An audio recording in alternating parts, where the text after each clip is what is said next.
At T-Mobile, our critical mission is providing unparalleled 5G coverage for when connectivity is mission critical.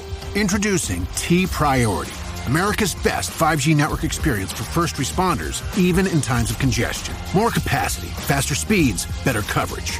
T-Priority from T-Mobile, built for tomorrow's emergencies, ready today. Discover more at t-priority.com. For qualifying organizations on eligible rate plans, coverage not available in some areas and may be impacted by emergencies. Hi, and welcome to the 10-Minute Food Truck Training Podcast. My name is Bill Moore. I'm a food truck business trainer, author of Food Truck 101, Beginner to Winner, and the forthcoming book, Food Truck 201. This podcast is all about helping you start and grow your food truck business. We're going to talk about credit card processing fees today. People freak out every month when they run reports that show the total fees that they've paid to the credit card processing companies. They see that huge number and automatically they want to pass on those pesky fees and make the fees somebody else's problem, not their problem.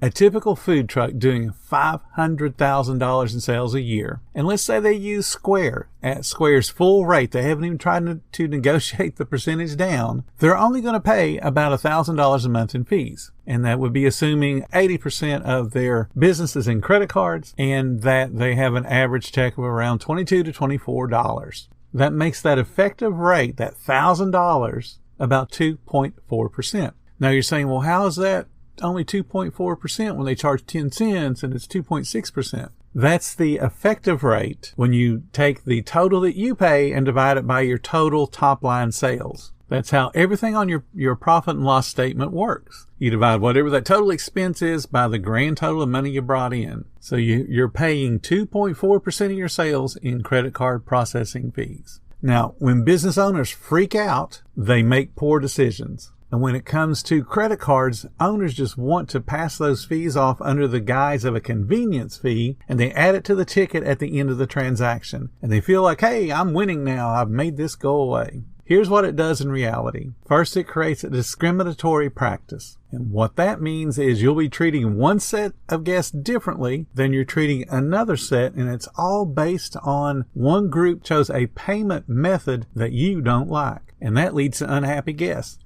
So you have two friends that walk up. They order identical meals. One of them whips out a credit card and you tell them that'll be $20.50. You process a credit card fee. Guest steps aside to wait on his food. His friend steps up, orders the exact same meal. And because he's whipped out a 20, you're going to charge him less because he doesn't have a credit card processing fee. Now, when those two guys start to talk, hey, I paid more than you did. Hey, I paid less than you did. That conversation is going to end up being one or both of them being upset with you because you treated them differently. And there's no amount of double speak in the world that's going to smooth over that process. Because the first thing out of their mouth is going to be, well, McDonald's and Burger King and Wendy's and Hardee's don't charge me a convenience fee. Why are you? Convenience fees make you look cheap.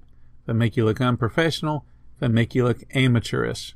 Now, the second problem that gets created, and this is on the back end, in the back office, and it's going to be with the credit card issuers. In the terms and conditions, they have very specific rules on if you can apply fees, and you have a whole bunch of hoops that you have to jump through to meet their terms and conditions. Otherwise, you'll lose the right to process any card. And that's something you don't want to lose. You don't want to go to cash only because then you'll just lose a whole bunch of sales. Most people also don't know that a debit card is handled differently than a credit card on the processing side. Debit cards have lower processing rates.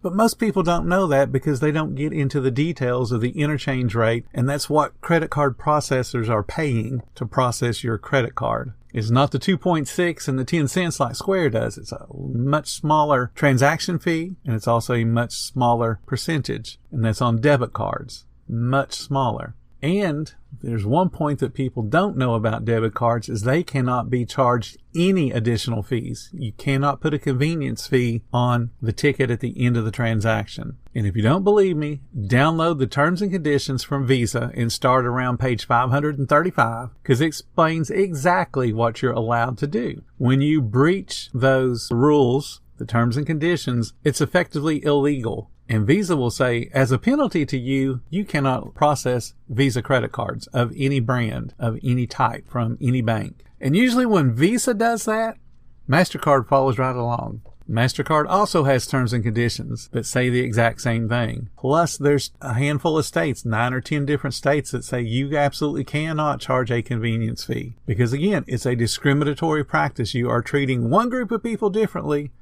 than another group, all on their preferred payment method. So I know you haven't heard not a word I've said. The only thing you remember is $1,000 and you want to get rid of that $1,000 month expense. And all you want to do is put that $1,000 into your bank. Well, the lazy way is just to pass it on and create that convenience fee and go, yep, I've won. I've got an extra $1,000 in my bank. You know, it's easy. You just ignore the rules. You ignore the best practices of the entire food industry.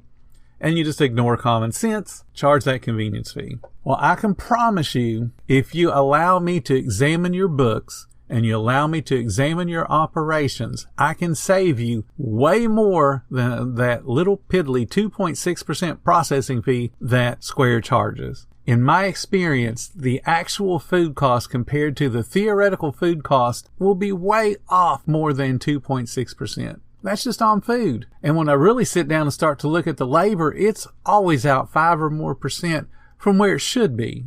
Fixing both those issues requires effort and probably a change in how you operate, but that is, again, effort. It's easy just to throw on that little line at the end of your ticket and say, yeah, we're charging you a convenience fee because you chose to use credit card.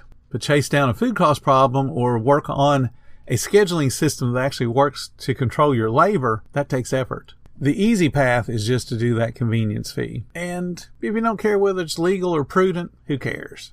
But what you have is a symptom and you're treating that symptom, which doesn't mean you're treating the disease. In my experience, when a symptom is treated, the disease just reappears somewhere else. Making the expense of the credit card processing fees disappear does not improve your food cost or your labor cost. And in fact, if you fall for one of those cash discount schemes, you actually are making your food cost percentage go up. But hey, you won't notice because you're really not doing inventory anyway. And you're probably not even writing out a schedule based on your sales needs. You're writing it based on fear. Well, if I get busy, I need to have 3 people, so I need to have 3 people all the time. But if you actually track your sales, you'll find that you probably don't need 3 people all the time. And every once in a while, when you do get that hiccup and you're busier than you anticipate, it's okay, because a well-trained staff can make up for missing one person. So the bottom line, if you're worried about a credit card processing fee and how it impacts your profit and loss statement, talk to me. I will go through it step by step and show you how to control your food costs, how to control your labor costs, how to better expense your cleaning supplies. Because I guarantee you, I can save you way more than $1,000 a month if that's what your credit card fees are. If they really are that high, I can save you $1,000. And then you don't have to be discriminatory in your pricing practices. Thank you guys so much for listening to the 10-Minute Food Truck Training Podcast. If you're finding all the information helpful to your business, please become a monthly supporter of the podcast. Just hit the support button or follow the link in the description. Every little bit does help keep us going. If you like being around like-minded positive people, join our Facebook group. It's called Food Truck Training. We have a whole bunch of awesome members at all different levels, from brand new beginners to decades-old veterans. They've all got your back when it comes to helping you and your food truck business. And again, thank you so much for listening. Come back tomorrow because you know I got plenty more to say when it comes to helping you and your food truck business.